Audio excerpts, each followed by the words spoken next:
Hello everybody, my name is Farmer Phil and today we'll be taking a look at the top 3 combi-baler mods for Farming Simulator 2015. So let's get started by going to Numbertree. Now this is Numbertree, it's a John Deere 678 combi-baler. It's a fairly decent mod. Now it does have its problems now. We'll take a look at the exterior and then I'll show some clips of it running. Now it is nicely detailed, pretty straightforward mod. It works fairly well now. There is a bit of a problem with PTO animation as it's all wobbling around the place, and then the wrapping animation is a bit off.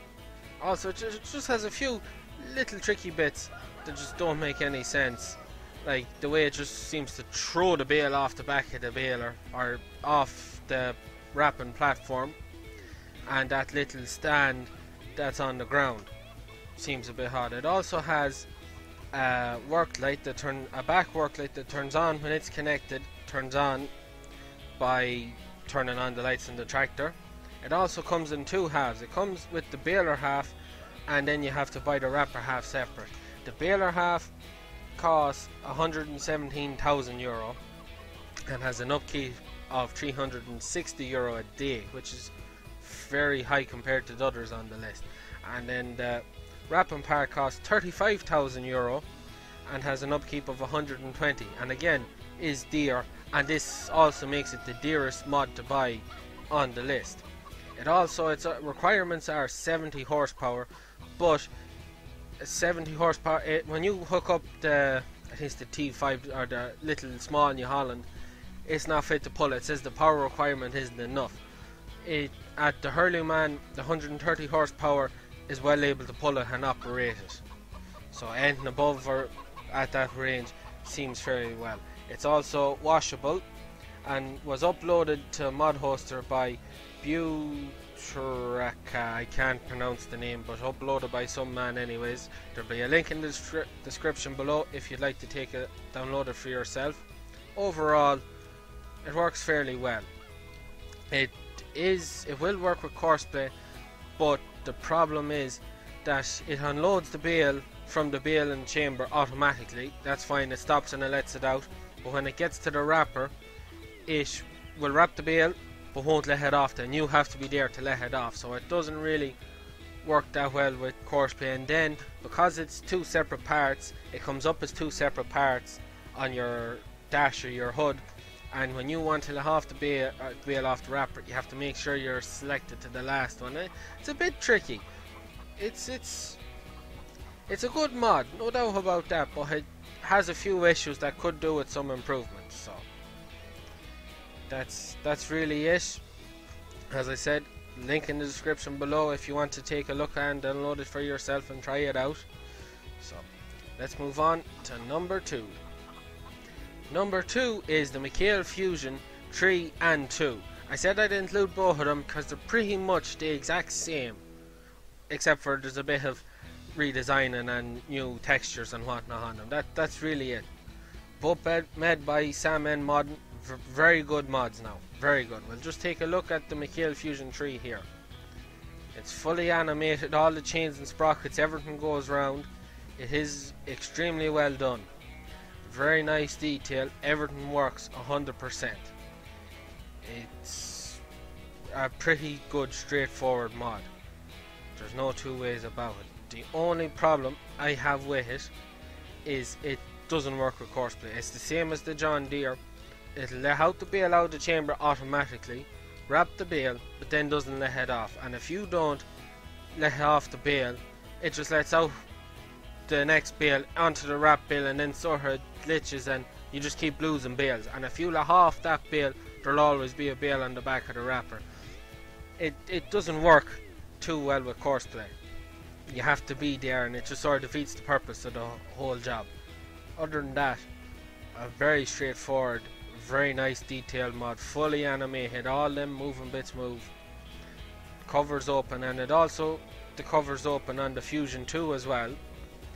It's also pretty much the exact same as the Fusiontree. That's why I said I included, because they're just the exact same, only a bit of changing on panels and a bit more detail I find on the Fusiontree. That's really all to say about it. The Fusion 2 costs 65,000 euro in the game. It requires 107 horsepower, but to be perfectly honest, the multi-farm, the 114 horsepower tractor, will pull it and operate it, but will not go up a hill. So you're best off go with something around 130, 40, 50. A lot more comfort pulling it with that. It's fully washable. Its upkeep's 45 euro per day, which makes it fairly cheap compared to the John Deere and the one at the top of the list. So fairly straightforward. And then the Mikhail Fusiontree costs 70,000 euro. Its horsepower requirement is also 107 euro, or sorry, 107 horsepower, but it requires a lot more than that to work it. Even though multi-farm, I'm nearly sure is what it's called, that 114 horsepower tractor says the power requirements aren't enough to pull it. So I was pulling it, as you can see there, with the case Puma, and that's well able to pull it, manages hills and everything perfect. So that's just something as well. The horsepower requirements just don't match up. So its upkeep is also 45 euro and is fully washable, and overall both mods are extremely well done and very well detailed. So let's move on to number one.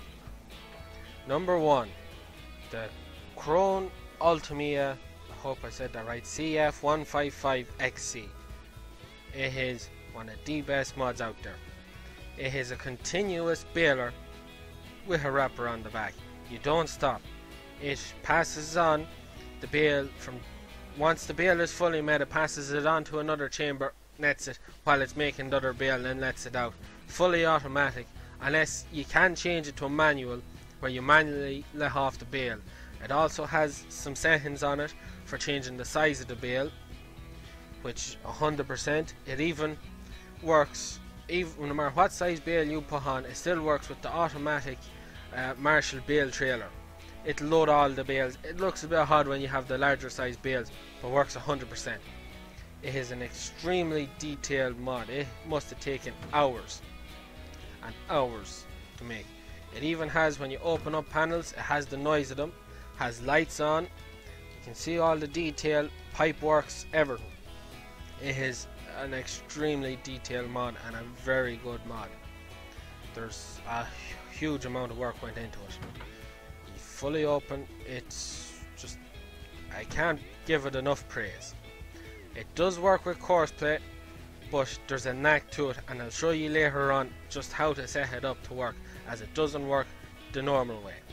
It also, you have to buy your wrap and your net for it.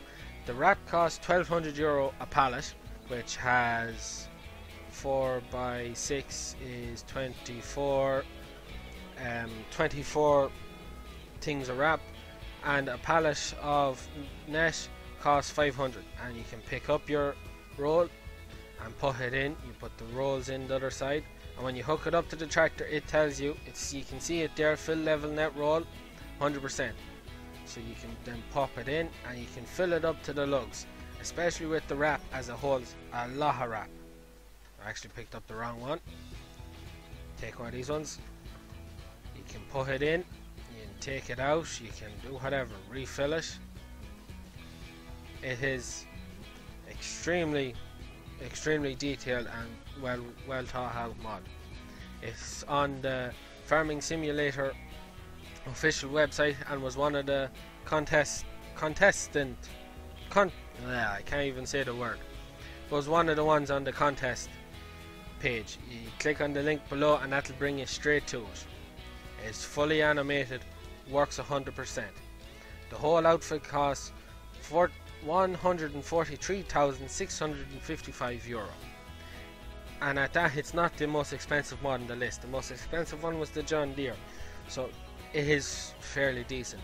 The upkeep is 250 euro a day, and the requirements are 125 horsepower. Now I've tried from 125 the whole way up to 420 horsepower, and the only thing that seems to pull it well is 420 horsepower. Everything else seems to just sort of slug behind and not be able to go up hills, which is kind of a big disappointment, because you need that big expensive horsepower tractor to use it, which is a disappointment, especially when it says it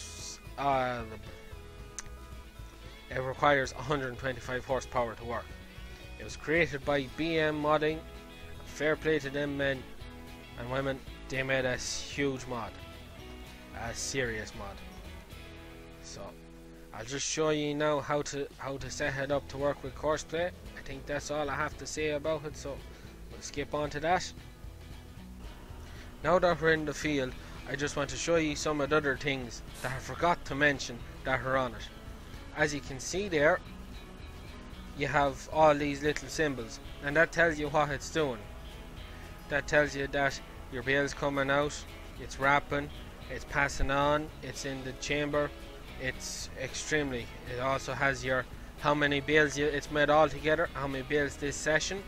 Also has a work camera, so you can operate from your cab and see what's going on behind you. Extremely well done.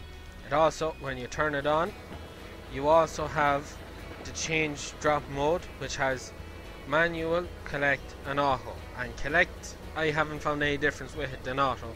And you can see there, you can choose to have your bales wrapped or not, and then set your bale size from 1.3 to 1.5, and that also changes the amount of silage or grass that's in a bale, but it does not affect it being picked up, as I said, by an automatic loader. It just looks a bit off. That's really the only thing. So now that we're here, I'll just knock it off and I'll show you how to set it up. So I've already mowed this. As you can see there, half the field is bale. This is where I did all my little clips of the balers working. So we'll load up field 22. That's just the track I had of the mower mowing it. And then we want to set it to transfer, drive from start to finish. And it will not work from first waypoint. So you have to go nearest waypoint and then line it up with your first waypoint. The only way this works. And then you have to go to your automatic street speed. You want to change that to, if I can get, you want to hit, yes, this one. You want to hit maximum speed, and then you want to change your street speed down to about 20. It depends, because what you have to do is get the tractor to go slow enough that he has enough time to pass on the bale to the main chamber, and then pass on the bale from the pre-chamber to the main chamber, and then out and wrap it before the next bale gets that far, or it skips grass. So that's really all you have to do now. You also have to make sure you turn on your baler, you put down your thing. You can see there all the moving bits move. That's great mod. Hit drive course. You want to go to settings then, and just make sure, now you can see there the main chamber fills up first when you're making your first bale. You just want to make sure you get your street speed right, because he thinks you're on the road, and it will not work the other way, as it says it's the wrong trailer. So just let her run out now to see if this speed is right, because I had to set it back to 15, I think, when I was making the little clips. You can see there it's passing on, letting out the bale. Might be, no, we're just about right. Now when he's going downhill, he may get caught out, so it just takes a bit of tricking around with, but safe enough. You can just walk away, and once you have him set up right, you can just walk away and leave him to himself. It's 100%, 110. You can see there, that's where you run into problems. So you know you need to slow him down a bit. So we'll try 15, even though that is very slow. But it should work. That's really it from me. This is the first of a new series. If you have any suggestions on what I should do or check out mods, please let me know. Please let me know in the comment section below what you think about it. Do you like it? Do you hate it? Let me know, please, so I can improve it. If it's not good enough, please hit that like button and don't forget to subscribe. And that is it from me. Good luck.